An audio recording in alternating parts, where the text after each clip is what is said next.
Blessed and happy Sunday to all of you, my dear friends, my dear brothers and sisters, my dear good people of God, faithful followers of the Daily Gospel Reflection with Father Jack, my dear kababayans. Today is September 14, 2025, and today we celebrate the feast of the exaltation of the cross. And today's Gospel is from the beautiful and the wonderful account of the Gospel of John, chapter 3, verses 13 to 17. Before I'm going to share my reflection today, I would just like to give you the context of the readings, because today we celebrate the feast of the exaltation of the cross. You know, during the time of Jesus, dying on the cross is the most horrible form of dying. Crucifixion is the most supreme penalty given to the worst criminals. It is a shame to be crucified. It is a scandal. But you know what? Jesus accepted it, even if he is not guilty. He accepted this form of punishment to show us the nobility of God's love. The cross is his concrete proof of unconditional love for all of us. The cross became glorious because of Jesus. From being the sign of condemnation, it now became a clear proof of salvation. The cross is the clear definition of God's love. As what the gospel says, for God so loved the world that he gave his only begotten Son, so that everyone who believes in him may not perish, but may have eternal life.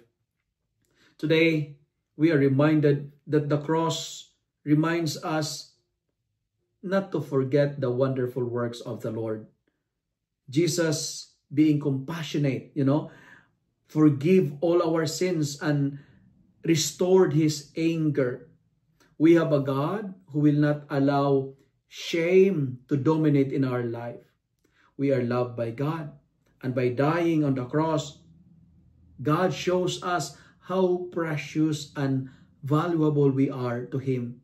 That's why, my dear friends, the invitation for this Sunday is this: do not be ashamed of the cross. Exalt it.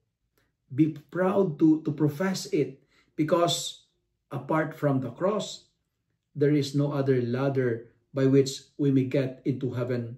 The readings invites us to reflect on the paradoxical power of God revealed to the cross. In our first reading for today from the book of Numbers, the Israelites punished by venomous the venomous snakes for their complaints and rebellion, are offered a path to life. Moses is instructed to lift up a bronze serpent so that anyone who looks upon it with faith will be healed. And this ancient symbol prefigure Christ on the cross.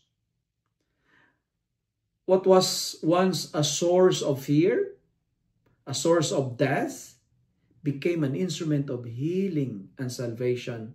And like the Israelites, we are invited to lift our eyes in faith, recognizing that God's mercy can transform even the most deadly circumstances into life-giving grace.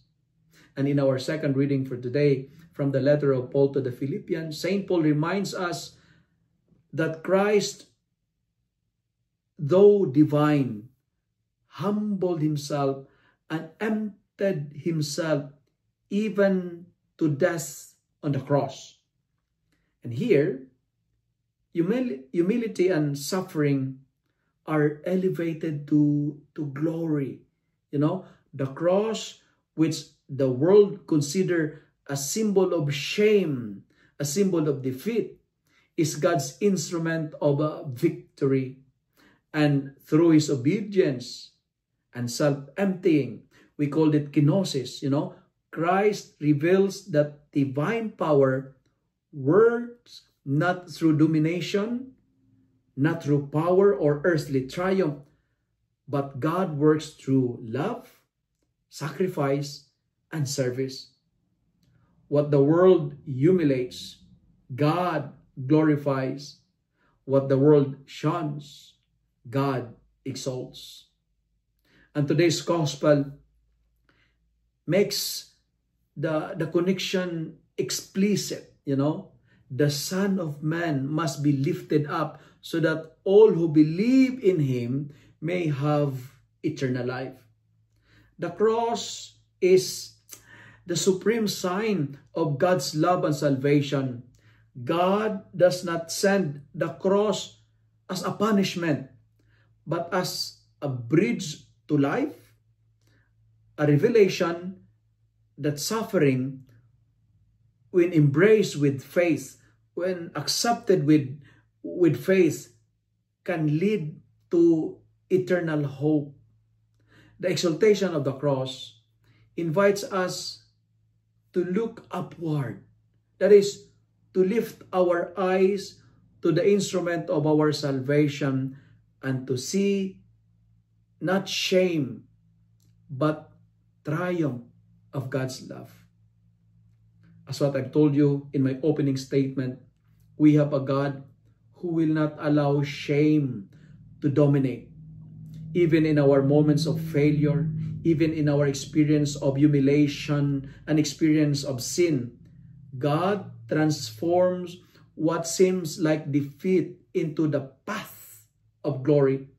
The cross demonstrates this divine reversal. What was meant to humiliate, Christ becomes the throne of his victory. And you know what, my dear friends? In our lives, we also experience defeat. But in our own lives, shame and weakness need not define us, because we are not defined by our weaknesses.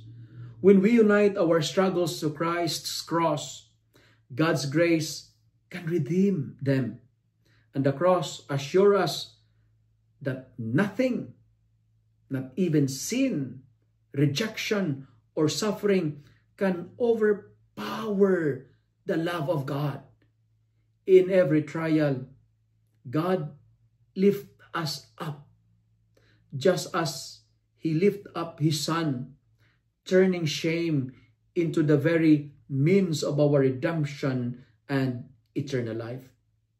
And let me end my reflection by answering this question, why we mark ourselves with the sign of the cross, for 3 important reasons. And let me conclude it with 3 P's.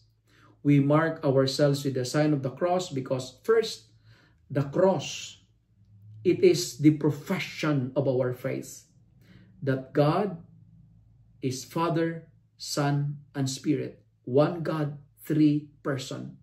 And that is our identity. We were baptized in the name of the Father and of the Son and of the Holy Spirit. And when we die, we will also be commended with the same mark and signs in the name of the Father and of the Son and of the Holy Spirit. We mark ourselves with the sign of the cross, 2 P, because we believe it is a protection. It is our weapon, our shield against our enemies.